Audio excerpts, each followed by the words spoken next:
તો ખાસ ખેડૂતો માટે સોનેરી તક આવી ગઈ છે। 80% સબસિડી પર કૃષિ સાધનો મળશે, ઝડપથી અરજી કરી નાખો।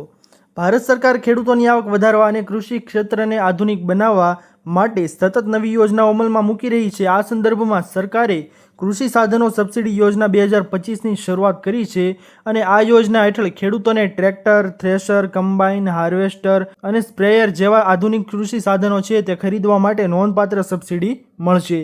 તો મિત્રો, અહીં તમને કૃષિ સાધનોની સબસિડી યોજના વિશે સંપૂર્ણ માહિતી આપણે જણાવીએ। કૃષિ સાધનો સબસિડી યોજનાનો મુખ્ય ઉદ્દેશ્ય શું છે? તો કૃષિ સાધનોનો સબસિડી સહાયનો મુખ્ય ઉદ્દેશ્ય એ છે કે ખેડૂતોને પોષણક્ષમ ભાવે આધુનિક કૃષિ સાધનો પૂરા પાડવાના છે અને આધુનિક સાધનોની મદદથી ખેડૂતો ઓછા સમયમાં તેમના ખેતરના કાર્યો પૂર્ણ કરી શકે છે, જેનાથી ઉત્પાદન ક્ષમતામાં વધારો થશે અને ખેડૂતોની આવકમાં પણ વધારો થશે। વધુમાં કૃષિ ક્ષેત્રને ટેકનોલોજીકલ રીતે મજબૂત બનાવીને દેશની અર્થવ્યવસ્થાને પણ મજબૂત અને સશક્ત બનશે।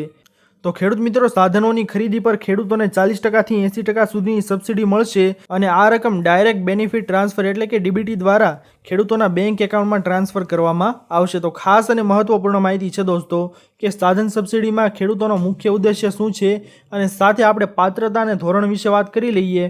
તો અરજદારોને ભારતના કાયમી રહેવાસી હોવા જોઈએ। ત્યારબાદ ફક્ત ખેતીની જમીન ધરાવતા ખેડૂતો જ પાત્ર બનશે।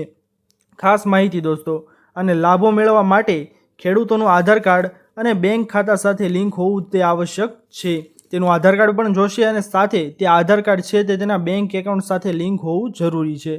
ત્યારબાદ ખેડૂત સહકારી મંડળી FPO અથવા તો ખેતીની જમીનનો સભ્ય હોવો જોઈએ। અગાઉ આ યોજનાનો લાભ લીધો નથી તે યોગ્ય ચકાસવાનું રહેશે અને 18 વર્ષથી વધુ ઉંમરનો હોવો જોઈએ।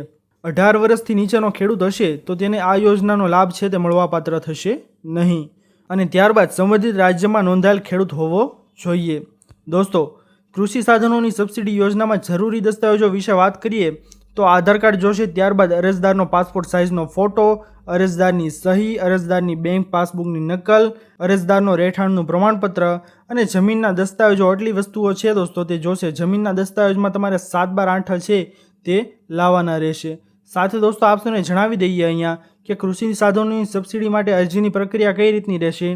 તો ખેડૂતોને કૃષિ સાધનોની સબસિડી યોજના માટે ઓનલાઈન અરજી કરવાની રહેશે અને સૌપ્રથમ દોસ્તો આપને જણાવી દઈએ કે આ એક ખેડૂત પોર્ટલ છે તે સત્તાવાર વેબસાઇટ પર જઈને તમારે આ ઓનલાઈન અરજી છે તે કરવાની રહેશે। જે ગામડામાં રહેતા વ્યક્તિઓ છે તેને VC ઓપરેટર દ્વારા આ અરજી છે તે કરી આપવામાં આવશે અથવા તો તમારે સિટીમાં કે ત્યાં ક્યાંય રહેતા હો તો CSC સેન્ટર અથવા તો તમે કોઈ પણ નજીકના સાયબર કાફેમાં જઈને આ ફોર્મ છે તે ભરી શકો છો।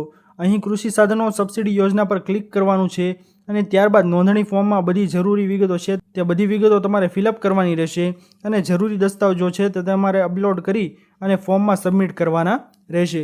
આટલી પ્રોસેસ કરીને દોસ્તો તમે આ સાધન સહાય યોજનાનો લાભ છે તેના માટે અરજી કરી શકો છો અને લાભ છે તે પણ મેળવી શકો છો। દોસ્તો, આ હતી આજની મહત્વપૂર્ણ અને ખેડૂતો વિશેની કામની માહિતી।